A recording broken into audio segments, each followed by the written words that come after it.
Olingi baya to baya te. Baya to kutana. Baya to kutana.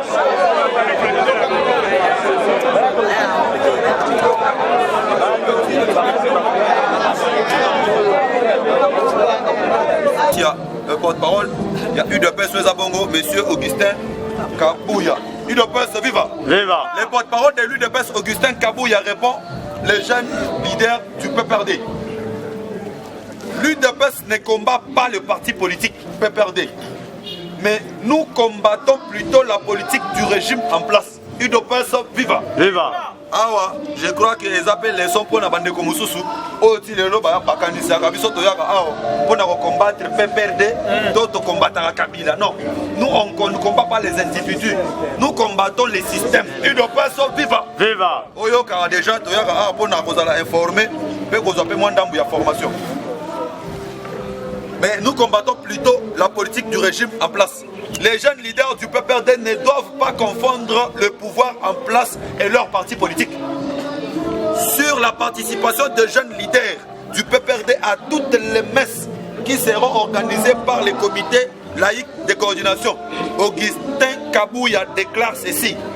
Nous savons que ceux-là qui viendront participer à la messe ne sont pas des civils, mais plutôt des militaires en délit civil qui viendront pour tuer et mettre du désordre.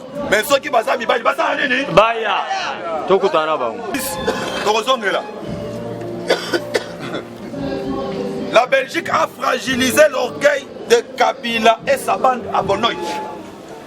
Ayant perdu le soutien de Zuma comme allié incontournable, Kabila est aux abois. UDPS viva. Viva.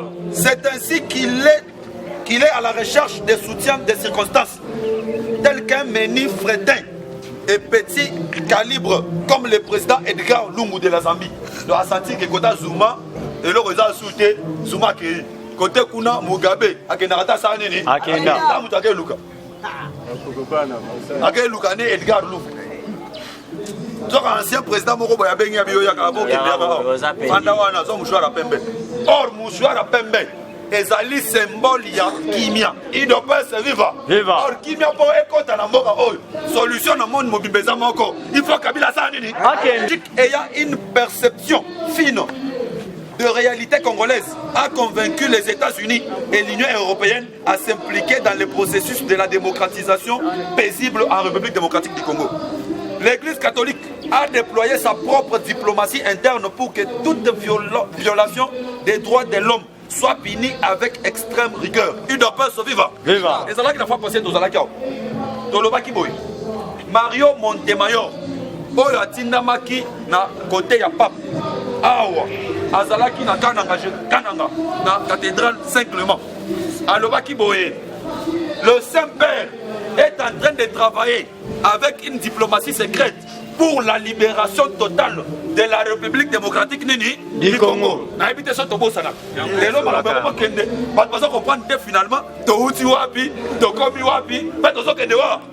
Voilà. L'Église catholique a déployé sa propre diplomatie interne pour que toute violation des droits de l'homme soit punie avec extrême rigueur. C'est ainsi que Kabila reçoit les injonctions de partout. UDPS viva. Viva. Le 25 rotika la té. Ko mama mubiso to mona libanda et c'est moi le 25. Atabu le londo ya chemi na éviter son osepela bongo. C'est ainsi que Kabila reçoit les injonctions de partout afin de libérer les espaces politiques en République démocratique du Congo et d'autoriser la liberté d'expression. La marche du 25 février sera une démonstration de force pour le peuple congolais. Voilà.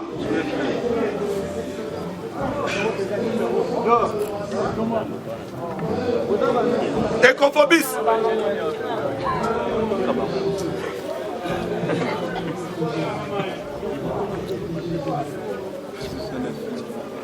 Le pasteur André Bokundoa de l'SCC.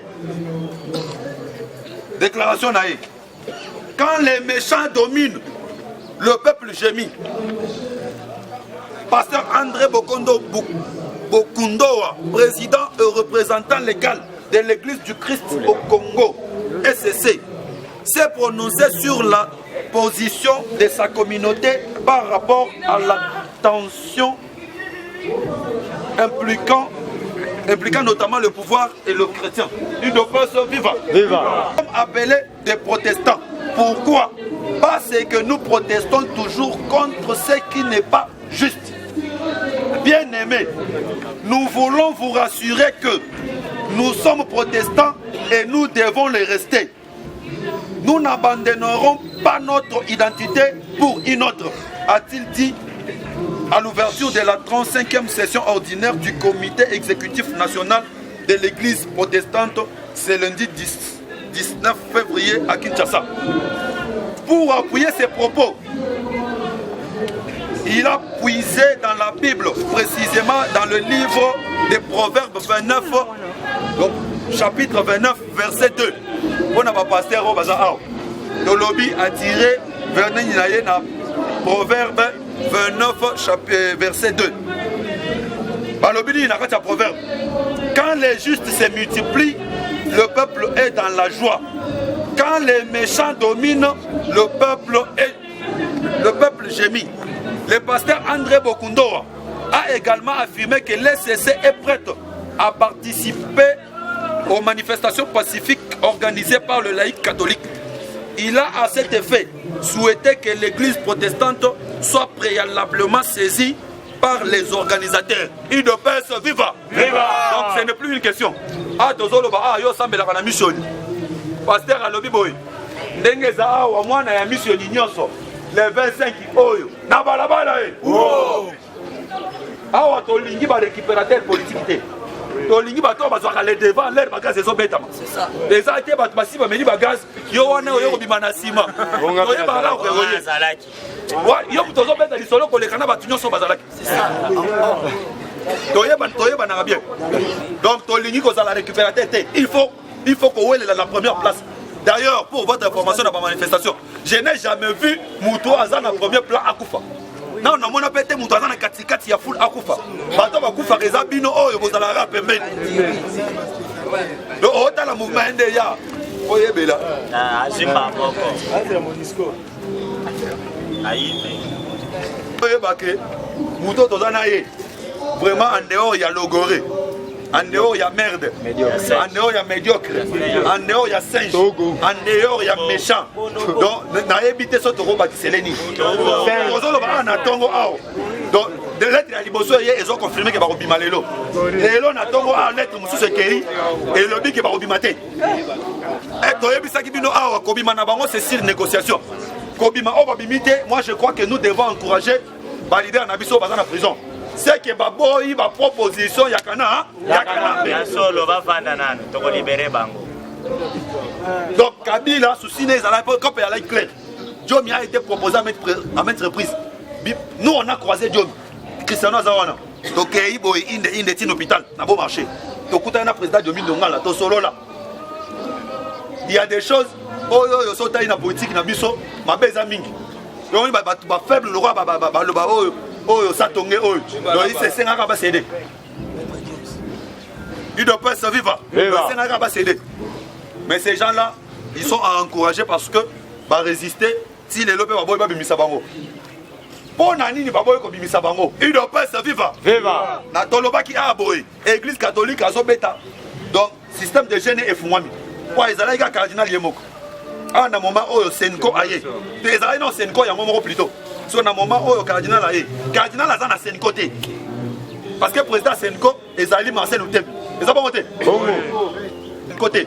Mais selon la hiérarchie de l'église catholique, Azali Namo a dit sur la Senko.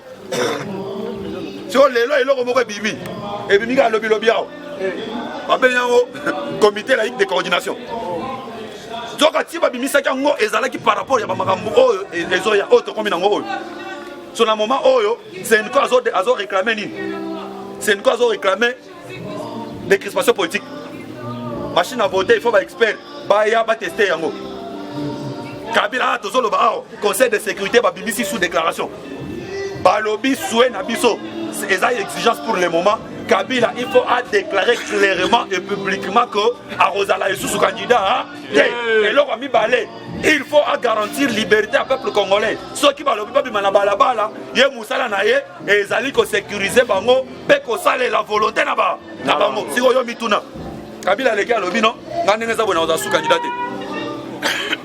Donc là on a la candidate, ya mi balé balobi non, l'air biso to bima par exemple le 25. Ba beta massa cité. D'ailleurs, kota la RTN sebino mutu bolbolinga kota la mo. Mikolo ko mona masole zo le gabuna. Soda kobeta masasi na manifestation te. Kobeta gaz lacrymogène te. Là tozo il sabino Kabila est sous pression. Deuxième jour ya pamba. Zokanda F par Zaïba Balobaki, mire de Jéricho et quoi qui le 7e jour. Mais nous on est qu'au 2e jour. Arrivé même le 5e jour, mire de Jéricho et Kabila et quoi ya au Sanini. Et quoi. 2 jours ya pamba ye wana déjà azolek. Sur le moment oh yo obimi à balabala gaz lacrymogène et betité. Par réprimer bisoté. Kabila ça c'est une déclaration que nous avons candidaté. Allez bisoto bimina balabala to suki na victoire to zongina.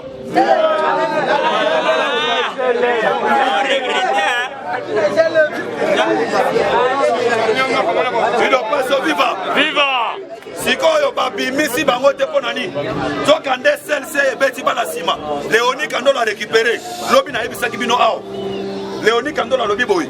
UDPS ezali na logique. Toningo taper la polémique à dire. Mais tous autres cette information. Il doit passer dans la logique il y a transition sans Joseph Nani Kabila. Senko à lobby respect il y a application plutôt intégrale des accords. Azo c'est une décrispation politique. Mais biso celle c'est tout le monde qui n'a pas de décrispation politique. Et ça quelques cas emblématiques pour libérer. Mais pour nous les CLC, ton lobby tous les Congolais azali prisonniers à ciel ouvert. Et ça sous question il y a qu'on libérer quelques individus. Et comme il y a ce problème dans la CLC, nous devons libérer tout le peuple congolais. Oui. Dans un moment où Obimisi Djomi, Obimisi Mouyambo, CLC et lobby et Talibiso, Biso Toromiko Luka, Congolais Nyonso, il faut comme aller libre. Ce qu'on a dit. Pas un gâteau à partager avec les rois. Les Rwandais. Alors, notre souci le 25, ezali que l'institution Nyonso, est dirigée par les étrangers, les Rwandais. Et il faut les Congolais doivent diriger les institutions de leur pays.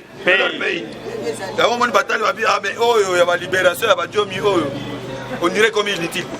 Il n'a pas se vivre. Dossier Moïse Katumbi et son passeport. Moïse Katumbi à l'ambassade de la RDC à Bruxelles. Comme tous les autres visiteurs qui se trouvent à l'intérieur du bâtiment, Moïse Katumbi est prié de patienter. A commis, bon ça va, Fanda a osanini, au patienter.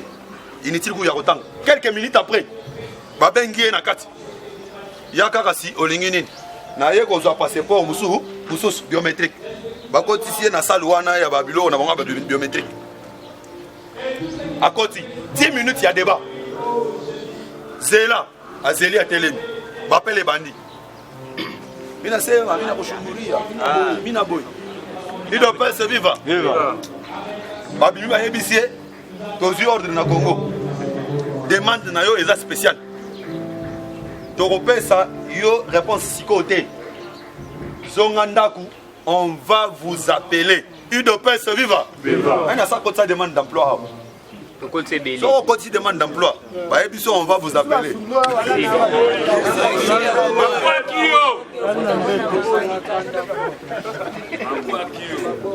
Le niveau mystique du combat est confirmé. Lambert Mende accuse le cardinal Mosengo d'être à la base des accidents de son président pendant ces mois de UDPS viva. Viva. Lambert Mende accuse le cardinal Mosengo d'être à la base des accidents de son président pendant tous ces mois de février. UDPS viva. Viva. Aussi ça. On a aussi ma téléphone. Et l'autre, on a la calme pour déranger. Avant d'acheter, on a aussi ma téléphone. Le membre du Conseil de sécurité.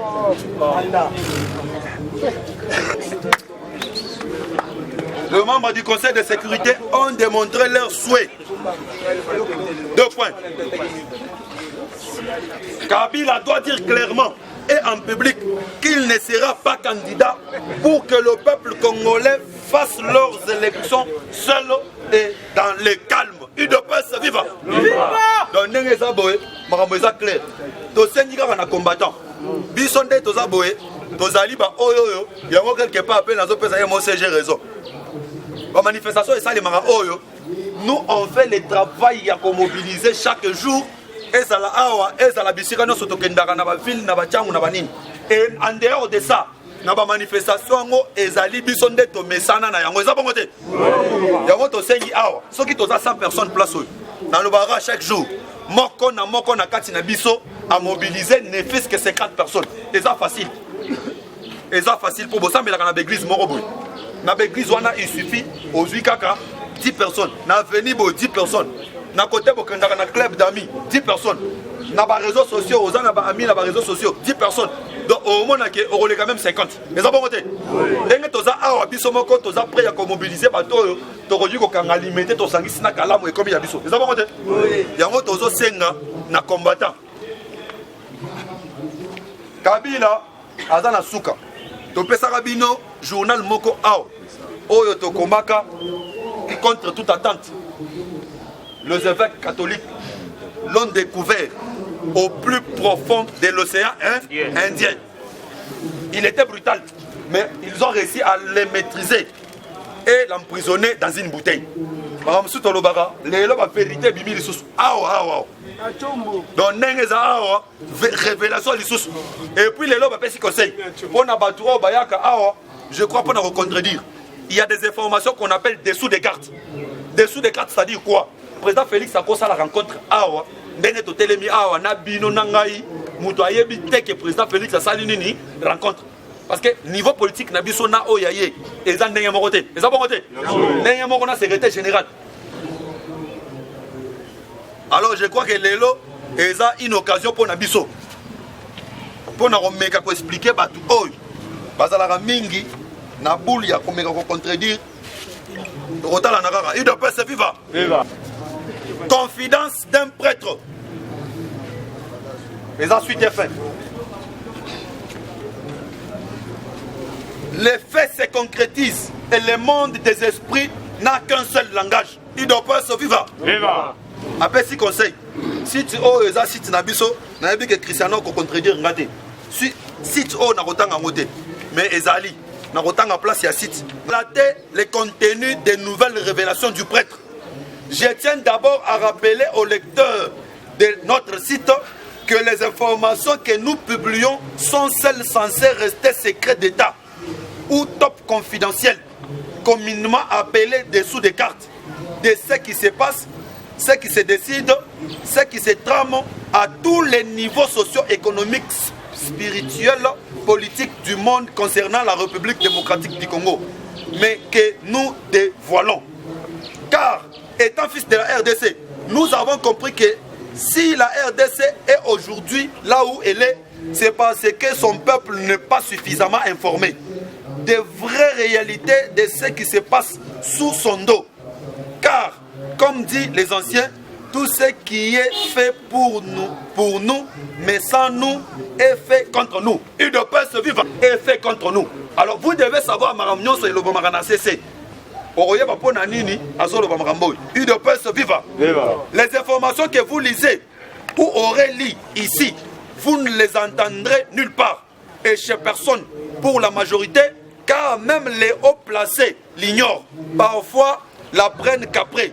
Donc le seul secret de bien comprendre et vivre la concrétisation des infos que nous publions, c'est de suivre constamment les informations et étudier les faits sur terrain.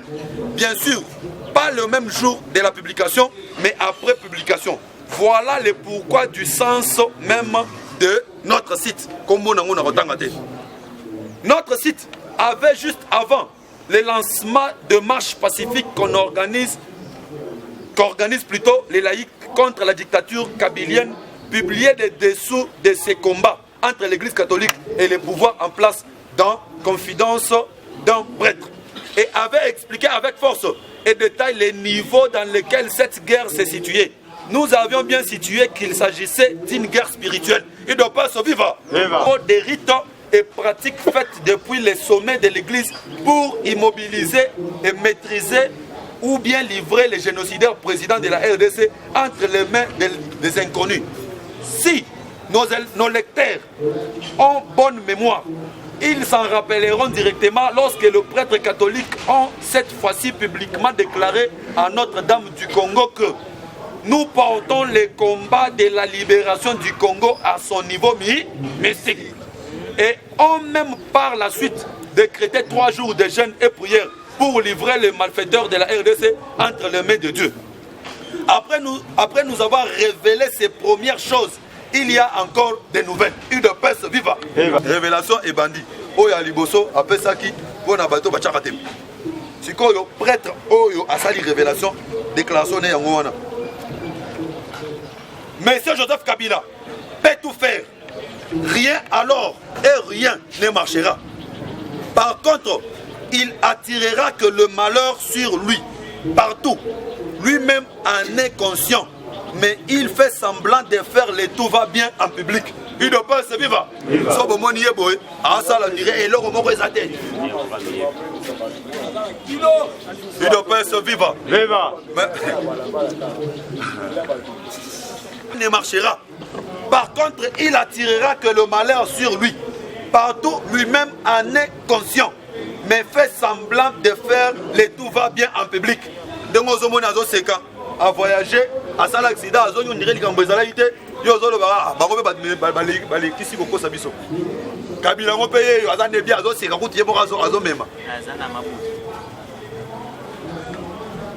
les rites, ça va prière s'il vous plaît, rites à comboter. Les rites que nous avons faits ont été de convaincre, monsieur l'abbé Moutazoloba.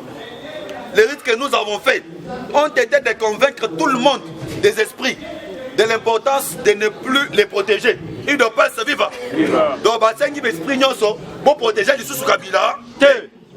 Car il est à la base de la souffrance et au retour improvisé de nombreux esprits dans les purgatoires avant même leur temps. Ils ne doivent pas se vivre. C'est-à-dire quoi? Kabila a comme en dehors de faire souffrir biso au peuple.